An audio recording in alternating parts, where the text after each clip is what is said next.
Wrestling అంటే మగాళ్ళాటమ్మా, నీకెందుకు చెప్పు. ఆటలో మగవాళ్ళ ఆట ఆడవాళ్ళ ఆట అంటూ తేడా ఉండదు. అలా గ్రౌండ్ లోకి వచ్చి చూడండి, అన్ని ఆటలు ఒకటి. నోరు ఇవే కుస్తీ కిస్తీ అంటూ మొహానికి దెబ్బలు. 100 പവൻ സ്വർണം, 10 ലക്ഷം രൂപ, ഒരു ഇന്നോവ കാർ. ഇതിനൊക്കെ ഓക്കെ ആണെങ്കിൽ കല്യാണം ആലോചിക്കാം. కట్నం ఇస్తేనే పెళ్లి జరుగుతుందని మీరు అనుకుంటే ఇవ్వడం ఆడదానిగా నాకు అవమానం. ప్లీజ్ మీరు బయలుదేరండి. ఆడపిల్లలకి కుటుంబమే ముఖ్యమమ్మా.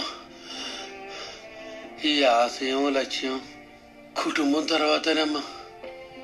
మీకెలా? ఒక రెస్లర్ గా నేను పెద్ద లెవెల్లో సాధించి మంచి పొజిషన్కి వెళ్ళగలను.